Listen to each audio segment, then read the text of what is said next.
அருமை இரட்சகரும் ஆண்டவருமாகிய இயேசு கிறிஸ்துவின் நாமத்தினாலே உங்கள் அனைவரையும் நான் வாழ்த்துகிறேன். இந்த நிகழ்ச்சிக்கு உங்களை அன்போடு கூட வரவேற்கிறேன். தேவ சத்தம் என்ற நிகழ்ச்சிக்கு உங்களை அன்போடு கூட நான் வரவேற்கிறேன். இந்த நாளிலும் கூட போன வாரத்தின் தொடர்ச்சியாக தேவன் நம்மோடு கூட பேசும்படியாக ஒரு நிமிடம் நாம் தேவனை நோக்கி பார்க்கலாமா? தகப்பனே, நாங்கள் உம்மை ஸ்தோத்தரிக்கிறோம், உம்மை துதிக்கிறோம் ராஜா.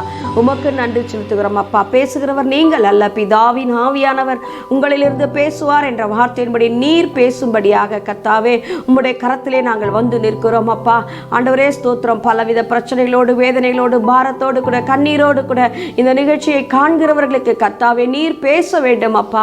ஆவியானவரே நீங்க பேசுங்கப்பா. அவர்களை ஆற்றுங்க, தேற்றுங்க, பலப்படுத்துங்க. தகப்பனே உமக்கு நன்றி செலுத்துகிறோம். இம்மட்டும் ஏந்தினேன், தாங்கினேன், தப்பிவித்தேன், இனிமேலும் அப்படியே செய்வேன் என்று சொல்லுகிற தேவன் தகப்பனே, இவர்களை நீர் தொடர்ந்து நடத்த வேண்டுமாய் ஜெபிக்கிறேன் ராஜா. நீர் எங்களோடு கூட பேசுவீராக. ஜெபத்தை குறித்து, ஜெப வாழ்க்கையை குறித்து ஆண்டவரே இன்னும் எங்களுக்கு ஆழமாய் கர்த்தர் கற்றுக் கொடுப்பீராக. எங்களோடு கூட பேசும், பெரிய காரியங்களை செய்யும். இயேசுவின் நாமத்தினாலே நாங்கள் ஜெபிக்கிறோம் ஜெபங்களும் நல்ல பிதாவே, ஆமென். போன வாரத்திலே பார்த்தோம், இயேசு கிறிஸ்துடைய ஜெப வாழ்க்கையை குறித்து பார்த்தோம். அவர் நம்மோடு நமக்கு ஒரு முன்மாதிரியாக நமக்கு ஒரு ஜெப வாழ்க்கையை வைத்திருக்கிறார். ஜெபிக்கிறவன் தேவனோடு கூட பேசுகிறான். ஜெபிக்கிறவன் தேவனுக்கு சிநேகிதனாய் மாறுகிறான். ஜெபிக்கிறவனுக்கு தேவன் எல்லாவற்றையும் வெளிப்படுத்துகிறார். என்ன செய்ய வேண்டும் என்பதை ஜெபத்திலே தேவன் நம்மோடு கூட பேசுகிறார் என்று சொல்லி போன வாரத்திலே பார்த்தோம். இந்த வாரத்திலும் கூட இயேசு கிறிஸ்து நமக்கு கற்றுக் கொடுக்கிற அந்த ஜெப வாழ்க்கையை நாம் தொடர்ந்து பார்ப்போம். லூக்கா 18வது அதிகாரம் 1வது வசனம் ஆண்டவர் சொல்லுகிறார், சோர்ந்து போகாமல் ஜெபியுங்கள் என்று சொல்லி. நாம் ஜெபிப்பதற்கு மாத்திரம் எப்பொழுதும் நன்றாக தெரிந்து கொள்ளுங்கள். நீங்கள் எதை செய்ய வேண்டுமானாலும் விடுவான், ஆனால் ஜெபிப்பதற்கு பிசாசு ஒரு நாளும் நம்மை விடமாட்டான். ஏன் என்று சொன்னால், நீங்கள் ஜெபிக்கும்படியாக முழங்கால் படியிட்டால் நரகத்திலே ஒரு பெரிய கூக்குரல் உண்டாகும். ஏனென்றால் ஜெபிக்கும் பொழுது தேவன் ஜெபத்திற்கு பதில் கொடுக்கிற தேவனாய் இருக்கிறார். பழைய ஏற்பாட்டு காலத்திலே அங்கு ஆசாரிப்பு கூடாரத்திலே தூப வர்க்கம் போட்டு தேவனுடைய சமூகத்திலே அங்கு தூப வர்க்கம் காட்டப்படும். அது எதை குறிக்கிறது என்று சொன்னால், தேவனிடத்திலே நாம் ஜெபிக்கிற ஜெபங்கள் அது வாசனையாக, தேவனுக்கு சுகந்த வாசனையாக செல்லுகிற ஒரு காரியத்தை தான் அங்கு பார்க்க முடிகிறது. இயேசு கிறிஸ்துவும் கூட ஒரு நாளிலே சொல்லுவார், இது முதற் கொண்டு நீங்கள் தேவதூதர்கள் ஏறுகிறதையும் இறங்குகிறதையும் காண்பீர்கள் என்று சொல்லி. எதற்காக தேவதூதர்கள் ஏறுகிறார்கள், எதற்காக இறங்குகிறார்கள்? மனுக்குலம் பூமியிலே இருந்து தேவனை நோக்கி ஜெபிக்கிற ஜெபங்களை தூதர்கள் அங்கு கொண்டு போவார்களாம். தூதர்கள் கொண்டு போய் தேவனிடத்திலே கொண்டு போய் கொடுத்துவிட்டு அடுத்த தூதர்கள் அந்த ஜெபத்திற்கு உண்டான பதிலை வாங்கி கொண்டு இறங்கி வருகிறார்களாம். அதைத்தான் அங்கு தேவர்கள் ஏறுகிறதும் இறங்குகிறதுமான காட்சியை பார்க்க முடிகிறது. யாக்கோபு கூட அந்த காட்சியை பார்க்கிறார். ஏணிப்படிகள் வைக்கப்பட்டு இருக்கிறது, தேவதூதர்கள் ஏறுகிறார்கள், இறங்குகிறார்கள். அது ஜெபத்தை குறிக்கிறது. ஜெபிக்கிற ஜனங்களுடைய ஜெபங்களுக்கு பதிலை கொண்டு போய் திரும்ப அந்த ஜெபத்திற்கு உண்டான பதிலை தேவதூதர்கள் கொண்டு வருகிற காரியத்தை நாம் அங்கு பார்க்க முடிகிறது. அதனால் தான் ஆண்டவர் சொல்லுகிறார், நீங்கள் சோர்ந்து போகாமல் ஜெபம் பண்ணுங்கள். அப்படி என்றால் என்ன அர்த்தம்? நீங்கள் ஜெபிப்பதற்கு பிசாசு விடமாட்டான், உங்களை சோர்ந்து போக பண்ணுவான். அதனால் தான் பவுலும் சொல்லுகிறார், மாம்சமோ பலவீனம் உள்ளது, ஆவியோ உற்சாகம் உள்ளது என்று சொல்லி அங்கு சொல்லுகிறார். அதனால் தான் பவுல் சொல்லும் போதும் சொல்லுகிறார், 1 தெசலோனிக்கர் 5வது அதிகாரம் 17வது வசனம், இடைவிடாமல் நீங்கள் ஜெபம் பண்ணுங்கள் என்று சொல்லி சொல்லுகிறார். அது மாத்திரமல்ல, லூக்கா 21வது அதிகாரம் 37வது வசனம் பாருங்கள். இயேசுனுடைய மற்றொரு ஜெப வாழ்க்கையை பார்க்க முடியும். பகலிலே இயேசு தேவாலயத்திலே உபதேசம் பண்ணுகிறார். பகலிலே தேவன் இயேசு கிறிஸ்து என்ன செய்கிறார்? பகலிலே உபதேசம் பண்ணுகிறார். ஜனங்களுக்கு தேவனுடைய குறித்த காரியங்களை கற்றுக் கொடுக்கிறார், வேதத்தை கற்றுக் கொடுக்கிறார், அற்புதங்களை செய்கிறார், அடையாளங்களை செய்கிறார். ஆனால் ராக்காலங்களிலே வெளியே போய், அந்த வசனத்தை வாசித்து பாருங்கள், ராக்காலங்களிலே வெளியே போய் ஒலிவ மலையில் போய் தனியே தங்கி இருப்பாராம். தனியாக தேவனோடு கூட உறவாடும்படி ஒலிவ மலைக்கு ஆண்டவர் போய் விடுவாராம். ஜனங்கள் திரளாய் வருகிறதை காணும் பொழுது அவர் உடனே என்ன செய்து விடுவாராம்? உடனே அங்கு தேவனிடத்தில் போய் விடுவாராம், தேவனிடத்திலே ஜெபிக்கும்படியாக. அப்படி நமக்கு ஒரு ஜெப வாழ்க்கையை தேவன் நமக்கு ஒரு முன்மாதிரியாக வைத்திருக்கிறார். அது மாத்திரமல்ல, தேவ ஜனங்களுக்கு ஜெபிக்க ஆண்டவர் கற்றுக் கொடுக்கிறார். மத்தேயு 6வது அதிகாரம் 16வது வசனம், எப்படி உபவாசிக்க வேண்டும் என்று சொல்லி தேவன் அங்கு கற்றுக் கொடுக்கிறார். நான் சொன்னேன், உபவாசம் என்று சொன்னால் நாம் புசியாமல் குடியாமல் இருப்பது மாத்திரமல்ல. உபவாசம் என்று சொன்னால் தேவனோடு கூட இருப்பது. இன்றைக்கு அநேகர் என்ன செய்கிறோம்? உபவாசம் என்று சொல்லிவிட்டு உலக காரியங்களை செய்து கொண்டிருக்கிறோம். நம்முடைய வாழ்க்கையின் காரியங்கள் நான் இன்றைக்கு உபவாசம் என்று சொல்லி விடுகிறோம். வெளியே போய் நம்முடைய காரியங்களை எல்லாம் பார்த்து கொண்டு இருக்கிறோம், வேலைகளுக்கு கடந்து செல்லுகிறோம், தொழிலுக்கு கடந்து சென்று விடுகிறோம். ஆனால் அது அல்ல உபவாசம். உபவாசம் நீங்கள் சாப்பிடாமல் குடிக்காமல் இருப்பது, அதற்கு பெயர் பட்டினி, அதற்கு பெயர் உபவாசம் அல்ல. உபவாசம் என்று சொன்னால் தேவனோடு கூட உடன் வாசம் செய்வதற்கு பேரு தான் உபவாசம். நீங்கள் உபவாசம் என்று ஒரு நாளை நியமித்து விட்டீர்கள் என்று சொன்னால் அவர் சொல்லுகிறார், மனிதர்கள் காணும்படியாக நீங்கள் உபவாசிக்காதீர்கள். ஆனால் பரிசேயர்கள் சதுசேயர்கள் அவர்கள் அப்படி செய்கிறார்கள். ஆனால் நீங்கள் அப்படி செய்யாதிருங்கள். நீங்கள் என்ன செய்யுங்கள், மனிதர்கள் காணும்படி நீங்கள் உபவாசிக்க வேண்டாம். உங்கள் முகத்தை சோர்ந்து போய் காட்ட வேண்டாம். வெளிச்சம் போட்டு நான் உபவாசிக்கிறேன், அந்த முகம் வாடலா இருப்பதை பார்த்தோன்னே ஏன் உங்க முகம் வாடலா இருக்கிறது, உடனே சொல்லுவார்கள் நான் உபவாசத்திலே இருக்கிறேன். எது உபவாசம்?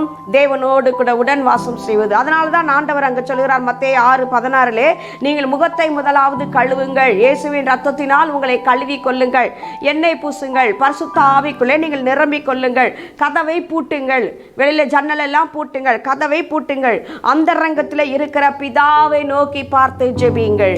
உங்களுக்குள்ளே வாசமா இருக்கிற பிதாவை நோக்கி பார்த்து என்ன செய்ய வேண்டுமாம்? ஜெபிக்க வேண்டும் என்று சொல்லி ஆண்டவர் அங்கு கற்றுக் கொடுக்கிறார். அப்படி ஜெபிக்கும் பொழுது தேவன் அந்த ஜெபத்திற்கு வெளியரங்கமாக பதில் கொடுக்கிற தேவனாக இருக்கிறார். இன்றைக்கு அநேக தேவ மனிதர்களை, பிரகாசிக்கிற தேவ மனிதர்களை பார்த்தீர்கள் என்று சொன்னால் அவர்கள் ஜெபிக்கிற தேவ மனிதர்களாக இருக்கிறார்கள். மணி கணக்காக தேவ சமூகத்திலே ஜெபிக்கிறவர்களாக இருக்கிறார்கள்.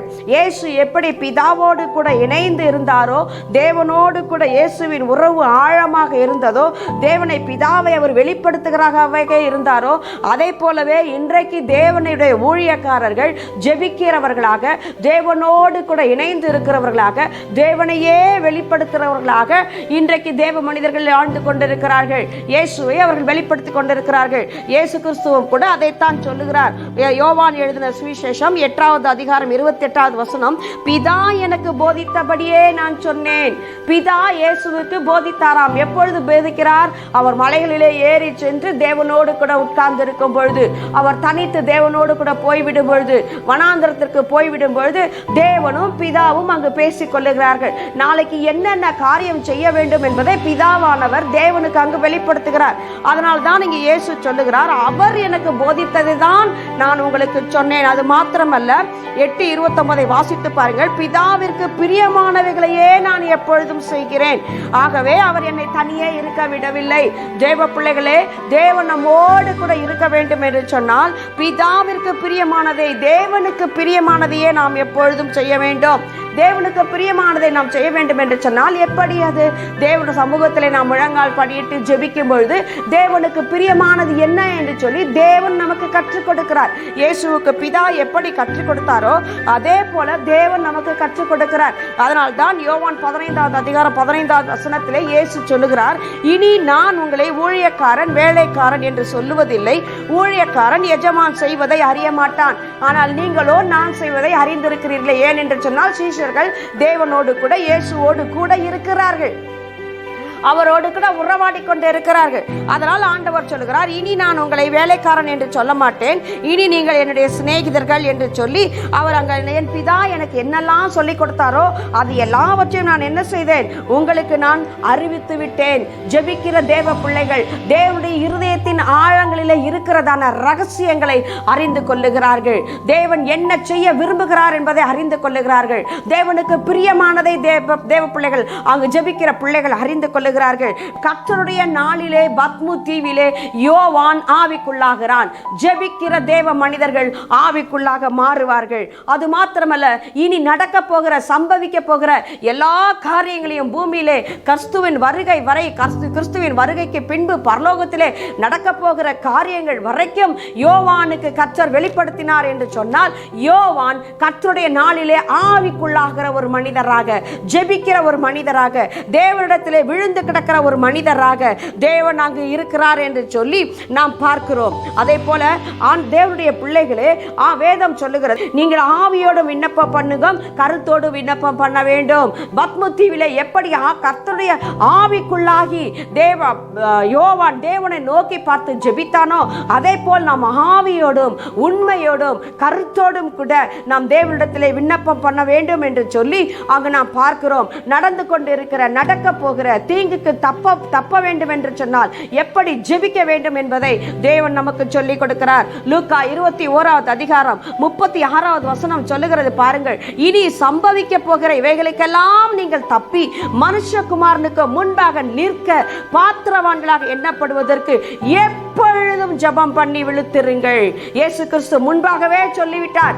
இனி நடக்க போகிற காரியங்களுக்கு இயேசு கிறிஸ்துடைய வருகை வரை தேவகுமாரன் வரப்போகிறார். நியாயாதிபதியாக நியாயம் விசாரிக்கிறவராக வரப்போகிறார். அந்த நியாயாதிபதி முன்பாக நிற்கும் பொழுது அப்பொழுது தேவன் கிருபை உள்ளவராக அல்ல, நியாயம் விசாரிக்கிறவராக, தண்டனை கொடுக்கிறவராக, நீதி செய்கிறவராக அவர் அங்கு வந்து நிற்க போகிறபடினாலே அவருக்கு முன்பாக நிற்க நீங்கள் பாத்திரவான்களாக இருக்கும் பொழுது இருப்பதற்கு இப்பொழுதிருந்தே நீங்கள் என்ன செய்ய வேண்டும்? எப்பொழுதும் ஜெபிக்க வேண்டும், விழித்திருந்து ஜெபிக்க வேண்டும் என்று சொல்லி அந்த ஆண்டவர் சொல்லுகிறார். இரவெல்லாம் நீங்கள் ஜெபிக்க வேண்டும். அதிகாலையில் என்னை தேடுகிறவன் என்னை கண்டடைவான். ஜெபிக்கிறவன் எப்பொழுது விடியும் என்று காத்து கொண்டிருப்பான். தேவனோடு கூட உறவாடுவதற்கு, தேவனோடு கூட பேசுவதற்கு, அந்த உறவின் ஆழத்திற்குள்ளே செல்லுவதற்கு அவன் இரவெல்லாம் அவனுடைய ஆவி விழித்திருந்து தேவனோடு கூட ஜெபித்துக் கொண்டு இருக்கும். வேதம் தெளிவாக சொல்லுகிறது, அவருக்கு முன்பாக நீங்கள் நிற்க பாத்திரவான்களுக்கும்படி எப்பொழுதும் ஜெபியுங்கள். அதிகாலையிலே எழும்பி ஜெபியுங்கள். ஜெபிக்கிறவர்கள் என்னை கண்டடைவார்கள் என்று சொல்லி வேதம் சொல்லுகிறது. தானியேல் 3 வேளை ஜெபித்தான். அன்னாள் இருதயத்தை ஊற்றி ஜெபித்தார். எலியா கருத்தாய் ஜெபித்தார். யாக்கோபு போராடி ஜெபித்தார். தாவீது 7 முறை ஜெபித்தார். ஜெபிக்கிறவர்களுக்கு வானம் திறக்கப்படும். ஜெபிக்கிறவர்களுக்கு அடுத்து என்ன நடக்கிறது என்று சொல்லி பாருங்கள். ஜெபிக்கிறவர்களுக்கு வானம் திறக்கப்படுகிறது. 2 நாளாகமம் 7:1 பார்க்கிறோம். சாலமோன் ஜெபம் பண்ணி முடித்த பொழுது அக்கினி வானத்திலிருந்து இறங்கி சர்வாங்க தகன பலிகளை பட்சித்தது. கர்த்தருடைய மகிமை ஆலயத்தை மூடிற்று. ஜெபம் பண்ணும் பொழுது, நாம் தேவனை நோக்கி ஜெபிக்கும் பொழுது வானம் திறக்கப்படுகிறது, அக்கினி இறங்குகிறது, கர்த்தருடைய மகிமை நம்மை மூடுகிறது. யாக்கோபு 5:17-18 எலியா நம்மை போல் பாடுள்ள மனிதனாய் இருந்தாலும் அவன் கருத்தோடு ஜெபம் பண்ணின பொழுது வானம் திறக்கிறது. அது மாத்திரமல்ல, மழை பெய்யக்கூடாது என்று சொன்னால் மழை பெய்யாமல் இருக்கிறது. மழை பெய்ய வேண்டும் என்று சொன்னால் மழை பெய்கிறது. அவன் ஜெபித்த பொழுது மழை பெய்கிறது. பூமி தன் பலனை கொடுக்கிறது என்று வாசிக்கிறோம். 1 ராஜாக்கள் 17வது அதிகாரம் 37-38 கர்த்தாவே என்னை கேட்டருளும் கேட்டருளும் என்று சொன்ன பொழுது வானத்திலிருந்து அக்கினி இறங்கினது. தேவ பிள்ளைகளே, வெளிப்படையாக தேவன் அங்கு இறங்குகிற தேவனாய் இருக்கிறார். தரிசனம் காண்கிற தேவனாய் இருக்கிறார். நீங்கள் ஜெபிக்கும் பொழுது தேவனை தரிசிக்க முடியும். அப்போஸ்தலர் 10வது அதிகாரம் 9வது வசனம் 10-11 வாசித்து பாருங்கள். பேதுரு அங்கு ஜெபிக்கிறார். அப்போஸ்தலர் 10:9 பேதுரு ஜெபிக்கிறார். ஜெபிப்பது மாத்திரமல்ல, ஜெபித்த உடனே அங்கே தரிசனத்தை பெற்றுக் கொள்ளுகிறார். என்ன தரிசனம்? புறஜாதி ஜனங்களுக்கும் தேவன் கொடுக்கப்பட வேண்டும். புறஜாதி ஜனங்களுக்குள்ளே ஒரு எழுப்புதல் வர வேண்டும் என்றதான ஒரு புதிய தரிசனம் அங்கு கொடுக்கப்படுகிறது. யூதர்களுக்கு மாத்திரம் தான் இயேசு வந்தார் என்று நினைத்துக் கொண்டிருந்தார்கள். ஆனால் இப்பொழுது பேதுரு அங்கு ஜெபிக்கும் பொழுது வானம் திறக்கப்படுகிறது. அங்கு அவன் தரிசனத்தை காண்கிறான். புறஜாதிகளையும் கர்த்தர் ரட்சிக்கிறார். எல்லா மனு குலத்திற்கும் தேவன் ரட்சிப்பை கொடுக்கிறார். இந்த எழுப்புதல் எல்லோருக்கும் உண்டு என்றதான புதிய தரிசனத்தை அவன் அங்கு பெற்றுக் கொள்ளுகிறான். நீங்க நிறைய வாசிச்சு பாருங்க. அப்போஸ்தலர் 10வது அதிகாரத்திலே வாசிக்கும் போது கொர்நேலி அங்கு உபவாசித்து ஜெபிக்கிறான். 10:2, 10:30 பார்த்தீர்களா? கொர்நேலி அங்கு உபவாசித்து ஜெபிக்கிறான். அப்ப அது மாத்திரமல்ல, 13:2 பார்த்தீர்களா? உபவாசித்து தேவனுடைய ஊழியத்திற்கு என்று சொல்லி ஊழியர்களை அங்கு பிரித்து அனுப்புகிறார்கள். தேவ பிள்ளைகளே, உபவாசிக்கும் பொழுது தேவன் கிரியை செய்கிற தேவனாக இருக்கிறார். ஜெபிக்கும் பொழுது தேவன் கிரியை செய்கிற தேவனாக இருக்கிறார். அது மாத்திரமல்ல, கட்டுகள் அங்கு உடைகிறது, பிசாசு அலறுகிறது, விடுதலை உண்டாகுகிறது. நீங்க வாசிச்சு பாருங்க. அப்போஸ்தலர் 16வது அதிகாரம் 25வது வசனம். நடு ராத்திரியிலே பவுலும் சீலாவும் உபத்திரவத்தின் மத்தியிலே, கட்டுகளின் மத்தியிலே, தொழுவ மரத்திலே தலைகீழாக மாட்டி தொங்கவிட்ட அந்த தொழுவ மரத்திலே மாட்டி தொங்கவிட்டிருந்த அந்த நேரத்திலே அவர்கள் என்ன செய்கிறார்கள்? ஜெபிக்கிறார்கள். தேவனை நோக்கி பார்த்து ஆராதிக்கிறார்கள், ஜெபிக்கிறார்கள். கட்டுகள் உடைகிறது. இவர்கள் கட்டுகள் மாத்திரம் உடையவில்லை, பூமி அசைந்தது, கதவுகள் எல்லாம் திறந்தது, எல்லாருடைய கட்டுகளும் உடைக்கப்பட்டது. பொழுது அங்கு பெரிய ஒரு எழுப்புதலை காண முடிகிறது. அது மாத்திரமல்ல, 2 நாளாகமம் 7:14 ஆண்டவர் சொல்லுகிறார், தேவனுடைய முகத்தை தேடும் பொழுது, ஜெபிக்கும் பொழுது, தங்கள் பொல்லாத வழிகளை விட்டு திரும்பும் பொழுது தேசத்திற்கு தேவன் சேமத்தை கொடுக்கிறார். நமக்கு மாத்திரமல்ல, தேசத்திற்கு தேவன் சேமத்தை கொடுக்க வேண்டுமா? தேசத்தை நலன் விசாரிக்கப்பட வேண்டுமா? தேசத்திலே நன்மைகள் நடக்க வேண்டுமா? நாம் உபவாசித்து ஜெபிக்க வேண்டும் என்று சொல்லி வேதம் நம்மை அழைக்கிறது. அது மாத்திரமல்ல, எசேக்கியா ராஜா அங்கு ஜெபிக்கிறான். மரண வியாதியிலே இருக்கும் பொழுது ஜெபம் அங்கு அவனை விடுதலை ஆக்குகிறது. தேவ பிள்ளைகளே, நீங்கள் ஜெபிக்க வேண்டும் என்று சொல்லி தேவன் உங்களை எதிர்பார்க்கிறார். ஜெபிக்கிறவர்களை கர்த்தர் இந்த நாளிலே அழைக்கிறார். அது மாத்திரம் அல்ல, நீங்கள் ஜெபிக்குவதற்கு நீங்கள் அஞ்ச வேண்டாம். நாம் எப்படி ஜெபிக்க வேண்டும், உங்களுக்கு உதவி செய்வதற்காகவே ஆவியானவர் உங்களுக்காய் காத்து கொண்டு இருக்கிறார். ரோமர் 8வது அதிகாரம் 26வது வசனம், அந்தபடியே ஆவியானவரும் நமது பலவீனங்களிலே நமக்கு உதவி செய்கிறார். நாம் ஏற்றபடி வேண்டிக் கொள்வது இன்னதென்று அறியாதபடினாலே அவரே, ஆவியானவரே, வாக்கு கடங்காத பெருமூச்சுகளோடு கூட நமக்காக உள்ளே இருந்து விண்ணப்பம் பண்ணுகிறார். நீங்கள் பரிசுத்த ஆவியை பெற்றுக்கொண்டவர்களாக இருப்பீர்கள் என்று சொன்னால் உங்களால் ஜெபிக்காமல் இருக்கவே முடியாது. ஆவியானவர் நமக்குள் இருந்து வாக்கு கடங்காத பெருமூச்சுகளோடு கூட ஜெபிக்கிற தேவனாய் இருக்கிறார். அது மாத்திரம், அந்நிய பாஷை பேசுகிறவன் தேவனோடு ரகசியங்களை பேசுகிறான். அந்நிய பாஷை பேசும்பொழுது, அந்நிய பாஷை பேசி ஜெபிக்கும் பொழுது அவன் தேவனோடு கூட ரகசியங்களை பேசுகிறான் என்று சொல்லி வாசிக்கிறோம். தேவனோடு கூட ரகசியம், தேவனோடு கூட ஒரு உறவு. அது மாத்திரமல்ல, சிநேகிதராய் இருக்கிறவர்கள் ஜபத்திலே மேல மேல ஜெபிக்க ஜெபிக்க ஜெபிக்க ஜப ஆவி அவர்களை மூட மூட மூட ஜபத்தின் அனுபவங்கள் அவர்களுக்குள்ளே வளர வளர தேவனோடு கூட உள்ள உறவு ஆழமாகிறது. இப்பொழுது சிநேகிதராக இருந்தவர்கள் மனவாட்டிகளாக மாற ஆரம்பிக்கிறார்கள். வேதம் அழகாய் சொல்லுகிறது. உன்னத பாட்டி 7வது அதிகாரம் 10வது வசனம், அங்கு சுனமித்தியா சொல்லுகிறார், நான் என் நேசருடையவள், என் நேசர் என் மேல் பிரியமாயிருக்கிறார். ஜெபிக்கிற ஜனங்களுக்கு ஒரு எப்பொழுதும் ஜெபிக்கிற ஜனங்களுக்கு ஒன்று நிச்சயமாக தெரியும், தேவன் என் மேல் பிரியமாயிருக்கிறார் என்று சொல்லி. ஹல்லேலூயா! தேவன் உங்கள் மேல் பிரியமாயிருக்கிறார். யார் மேல் பிரியமாயிருக்கிறார்? ஜெபிக்கிற உங்கள் மேல் தேவன் பிரியமாயிருக்கிறார். அப்படியானால் ஜெபிக்காதவர்கள் மேல் தேவன் எப்படி இருக்கிறார்கள் என்று ஆண்டவர் நீங்கள் தெரிந்து கொள்ளுங்கள். அவள் அழகாய் சொல்லுகிறாள், நான் என் நேசருடையவள். ஜெபம், ஜெபிக்க ஜெபிக்க ஜெபிக்க தேவனோடு கூட உள்ள உறவு அது ஆழமாகிறது. ஜெபிக்காமல் நம்மால் இருக்க முடியாது. ஒரு கணவனும் மனைவியும் எப்படி ஒரு உறவுக்குள்ள இருக்கிறார்கள் என்று சொன்னால், பேசாமலே ஒரு வீட்டிலே இருந்தால் அந்த குடும்பம் எப்படி இருக்கும்? அந்த குடும்ப வாழ்க்கை எப்படி இருக்கும்? ஒரு நாளிலே பால்யாங்கி சோவிடத்திலே அவர்களுடைய மாமியார் கடந்து வந்தார்களாம். அவர் மிகப்பெரிய ஊழியக்காரர். உலகத்திலே முதன்மையான சபை அவருடைய சபையா இருக்கிறது. அவர் ஓயாமல் தேவனோடு கூட இருந்து அவர் ஊழியம் செய்கிற ஒரு தேவ மனிதராக காணப்பட்டாராம். ஒரு நாளிலே அவங்க மாமியார் அவரிடத்திலே கடந்து வந்து சொன்னாங்களாம், உங்களை மனைவி உங்களை டைவர்ஸ் பண்ண போகிறாள். அதிர்ந்து போனாராம். எதற்காக என் மனைவி? நீங்கள் அவளோடு கூட பேசுவதே இல்லை, நீங்கள் அவளோடு கூட நேரம் செலவழிப்பதே இல்லை, ஊழியம் ஊழியம் என்று சொல்லி ஓடிக்கொண்டிருக்கிறீர்கள். அதனால் அவள் மனம் உடைந்து போனாள். அப்பொழுதுதான் அவர் செய்த தவறு தெரிந்ததாம். உடனடியாக 5 நாட்கள் தேவனுக்காய் ஊழியம் செய்வது, 6வது நாள் தேவனுடைய சபையிலே அங்கு உபதேசிப்பது, அடுத்த நாளிலே தன் மனைவியோடு கூட நேரத்தை செலவழிக்க வேண்டும் என்று சொல்லி நாட்களை ஒதுக்கி மனைவியோடு கூட உறவாட ஆரம்பித்தாராம். தேவ பிள்ளைகளே, இப்பொழுது சிநேகிதராய் இருந்த நாம் இப்பொழுது தேவனோடு கூட மனவாட்டிகளாக மாற ஆரம்பித்தோம். ஆனால் தேவனோடு கூட பேசவில்லை என்று சொன்னால் எப்படி இருக்கும்? யோசித்து பாருங்கள். அந்த மனவாளுடைய இருதயம் எப்படி இருக்கும்? நாம் பேசாமலே இருக்கிறோம் என்று சொன்னால், தேவனிடத்திலே ஜெபிக்காமல் இன்றைக்கு ஜெபிக்க வேண்டாம் என்று சொல்லுகிறார்களே, அவருடைய இருதயம் எவ்வளவு துக்கப்படும். தேவ பிள்ளைகளே, நீங்கள் ஜெபிக்க வேண்டும் என்று சொல்லி இன்றைக்கு பரிசுத்த ஆவியானவர் உங்களை அழைக்கிறார். உன்னத பாட்டு 7:11 அவள் ஜெபிக்க தேவனை அழைக்கிறாள். பாருங்கள், வாரும் என் நேசரே, வயல்வெளிக்கு போவோம், கிராமங்களிலே தங்குவோம். இந்த ஒரு அனுபவம் நமக்கு வர வேண்டும். தேவன் நம்மை அழைத்ததை போல இப்பொழுது நாம் தேவனை அழைக்க வேண்டும். தேவனே வாருமையா, நீங்க வாருங்க, வயல்வெளிக்கு போகலாம், கிராமங்களுக்கு போகலாம், நீர் என்னோடு கூட வாருமையா. நீங்க இல்லாம என்னால இருக்க முடியாது ராஜா, நீங்க இல்லாம என்னால வாழ முடியாதப்பா, உங்க குரல் கேட்காம என்னால இருக்க இருக்க முடியாது. காதலிக்கிறவர்களை பாருங்கள், ஒரு நிமிடம் அவர்கள் பிரிந்து இருக்க முடியாது. இப்படித்தான் இயேசு நம்மளை நேசிக்கிறார். அதுவும் எப்படி நேசிக்கிறார்? ஜீவனை கொடுத்து நேசிக்கிறார். ஜீவனை கொடுத்து நேசித்தவர் நம்முடைய நேசத்தை எதிர்பார்க்கிறார். அதுதான் ஜெபம். நம்முடைய நேசத்தை அவருக்கு கொடுப்பதுதான் ஜெபம். அவருடைய நேசத்தை நமக்கு கொடுப்பதுதான் ஜெபம். இருவரும் அங்கு உறவாட ஆரம்பிக்கிறார்கள். அது மாத்திரமல்ல, 7:12 வாசித்து பாருங்கள். அதிகாலையில் திராட்சை தோட்டத்திற்கு போவோம். எப்பொழுது விடியும் என்று காத்து கொண்டிருக்கிற அனுபவம். மார்த்தாள் மரியாள் எப்பொழுது விடியும் என்று சொல்லி கல்லறைக்கு ஓடுகிறார்கள் இயேசுவை தேடும்படியாக. அதுதாங்க அன்பு, அதுதான் ஜெபம். ஜெப வாழ்க்கை தேவனோடு கூட நம்மை நேராக நடத்தி விடுகிறது. மணவாளனுக்கு பிரியமாக நம்மை வாழ வைக்கிறது. மணவாட்டியான சபையினுடைய அடையாளமே ஜெபம்தான்.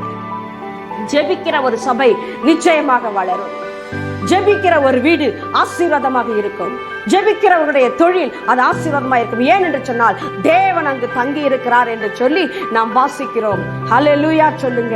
திறப்பை அடைக்கத்தக்கதாக இன்றைக்கு தேவன் ஜெபிக்கிறவர்களை தேடிக்கொண்டிருக்கிறார். மணவாளனோடு இணைந்து ஜெபிக்கிற மணவாட்டியாக சபை இருக்க வேண்டும். அவருடைய இருதயத்தின் ஏக்கத்தை அறிந்து ஜெபிக்கிறவர்களாக, அழுது புலம்புகிறவர்களாக நாம் இருக்க வேண்டும் என்று சொல்லி வேதம் சொல்லுகிறது. நன்றாக தெரிந்து கொள்ளுங்கள். ஜெபிக்கிறவர்கள் தான் பரலோகத்திலே பங்கடைய முடியுமே தவிர ஜெபிக்காதவர்கள் பங்கடையவே முடியாது. ஜெபிக்கிறவர்களை தேவன் மேலே கொண்டு போய் விடுகிறார். ஜெபிக்காதவர்கள் தேவனிடத்திலே வந்து சொல்லுவார்கள், ஆண்டவரே உம்முடைய நாமத்தின் நிமித்தம் நாங்கள் அற்புதங்களை செய்தோமே, அடையாளங்களை செய்தோமே, பிசாசுகளை துரத்தினோமே. ஆண்டவர் சொல்லிவிடுவார், உங்களை நான் அறியேன் என்று சொல்லி.